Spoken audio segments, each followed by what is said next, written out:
7 जून 2023 महाराष्ट्र ठाणे के भयंदर क्षेत्र में एक बहुमंजिला इमारत गीता आकाशदीप की 7वीं मंजिल पर स्थित एक फ्लैट जो 704 के आसपास रहने वाले पड़ोसी काफ़ी परेशान थे। असहनीय बदबू उनके लिए मुसीबत बन रही थी और जब बदबू बर्दाश्त से बाहर हो गई तो उन्होंने अपनी भलाई इसी में समझी कि क्यों न पुलिस को इसकी सूचना दे दी जाए। फिर पुलिस किसी अनहोनी की आशंका में आनन फानन में फ्लैट पहुंचती है और अंदर पहुंचते ही सबके होश उड़ गए थे।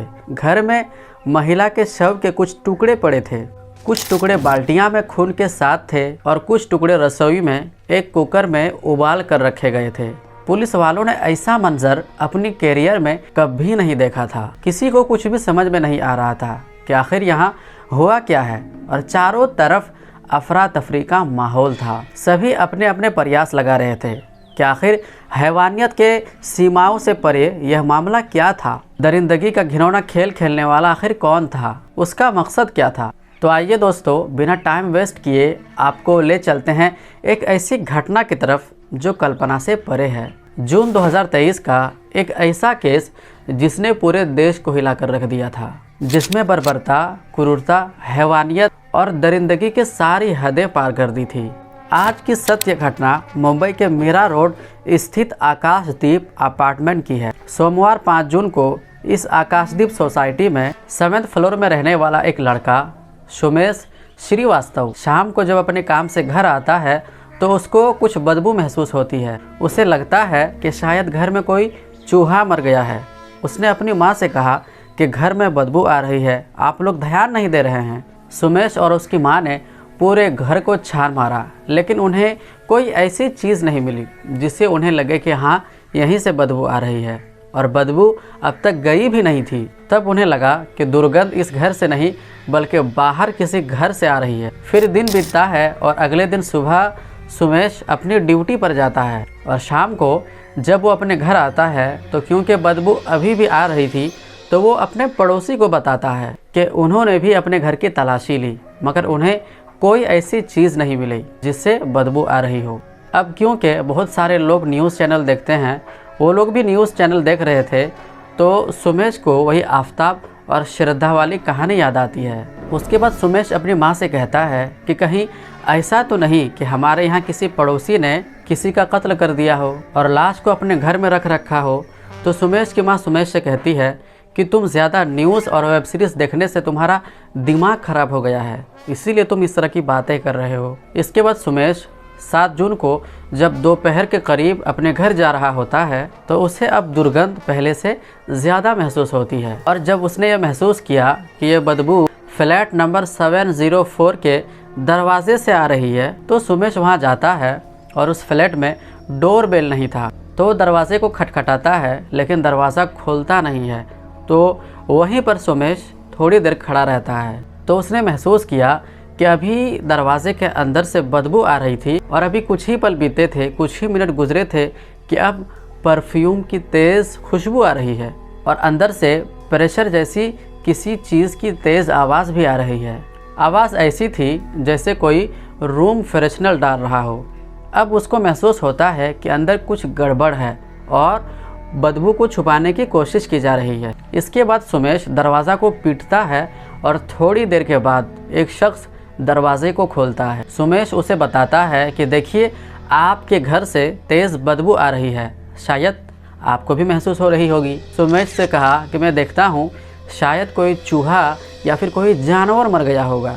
अभी मैं जल्दी हूँ, बहुत ज़रूरी काम है, शाम को मैं वापस आकर चेक करूँगा। ये कहकर वह व्यक्ति वहाँ से चला जाता है। सुमेश वापस घर आता है और सोसाइटी के चेयरमैन और सेक्रेटरी को फ़ोन करता है और बताता है कि फ्लैट नंबर 704 में बहुत तेज़ बदबू आ रही है, दुर्गंध आ रही है, आप आइए और आकर के देखिए। तो अब चेयरमैन और सेक्रेटरी आते हैं और वो लोग देखते हैं तो उन्हें भी बदबू उसी फ्लैट से आती हुई महसूस हुई। इसके बाद उन तीनों ने इसकी सूचना पुलिस को दे दी। पुलिस आती है और पड़ोसियों को गवाह बनाकर उस फ्लैट का ताला तोड़ दिया जाता है।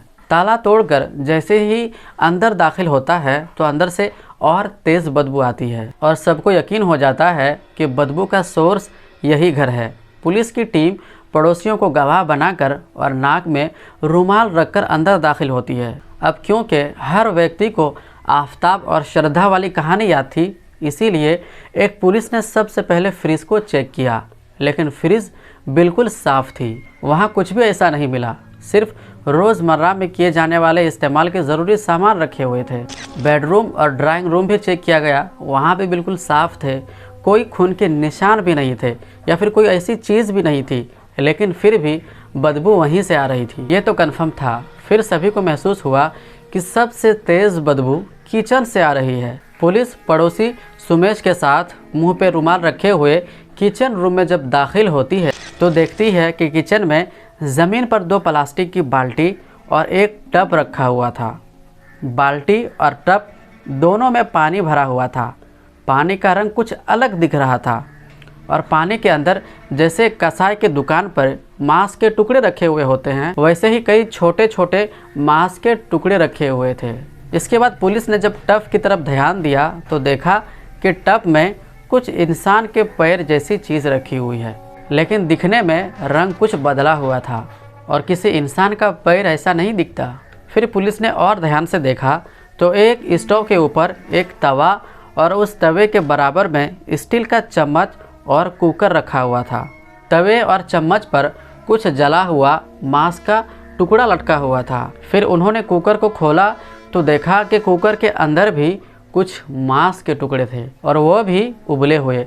अब सबको यकीन हो गया कि यह मामला क्या है। अब पुलिस दोबारा बेडरूम में जाती है और तब तक पुलिस ने फॉरेंसिक टीम को फ़ोन कर दिया था और उन्हें आकाशदीप अपार्टमेंट के फ्लैट नंबर 704 में बुला लिया जाता है। अब इसी दौरान जब घर की दोबारा से तलाश ली गई तो वहाँ एक कोने से जड़ से कटी हुई एक औरत की चोटी मिलती है और अब चोटी को देखकर पुलिस वाले को यह यकीन हो गया था कि किचन में जो भी शव के टुकड़े देखे गए थे वो महिला के थे। तब लोगों ने पुलिस वालों को बताया कि इस फ्लैट में सिर्फ 2 लोग रहते हैं, एक मनोज शाह और दूसरी सरस्वती। दोनों किसी से ज़्यादा बातचीत नहीं करते और ना ही सोसाइटी के किसी फंक्शन में शामिल होते हैं। घर के अंदर पुलिस छानबीन कर रही थी और इधर मनोज शाह भी घर ही वापस आ रहा था तो देखता है कि पुलिस की और लोगों की भीड़ उसके फ्लैट के बाहर है तो वो उल्टे पैर वापस लौटने लगता है।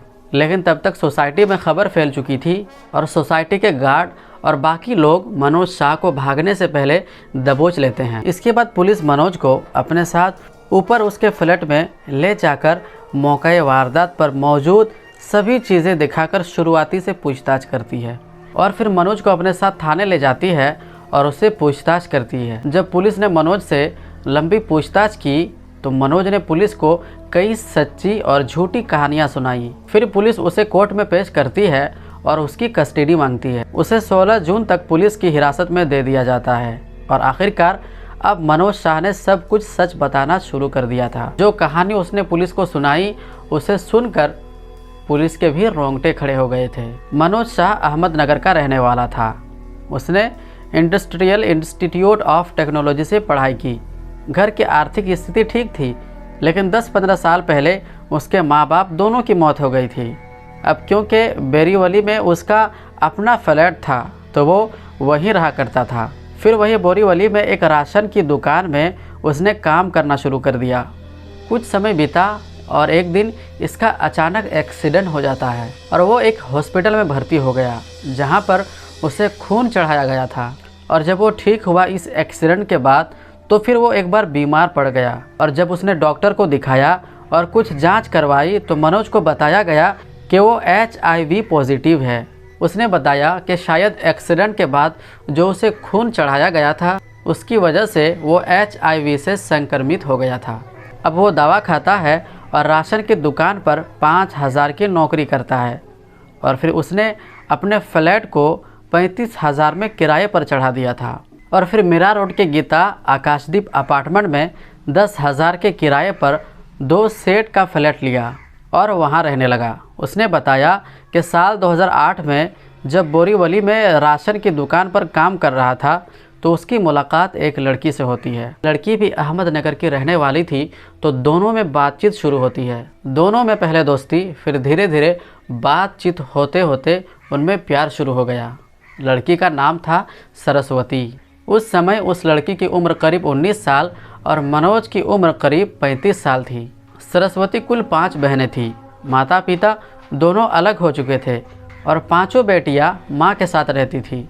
इसके बाद जब मां की मौत हो गई तो पांचों बहनें अहमदनगर में ही एक अनाथ आश्रम में जाकर रहने लगी। फिर इसके बाद साल 2008 में सरस्वती मुंबई आ गई और उसकी मुलाकात मनोज से हुई और दोनों को एक दूसरे से प्यार हो गया। तो मनोज उसे अपने साथ मीरा रोड स्थित अपार्टमेंट में ले गया और अब दोनों साथ में लिव इन में रहने लगे और साथ रहते रहते दोनों ने फैसला किया कि जल्द ही अब हम शादी करेंगे।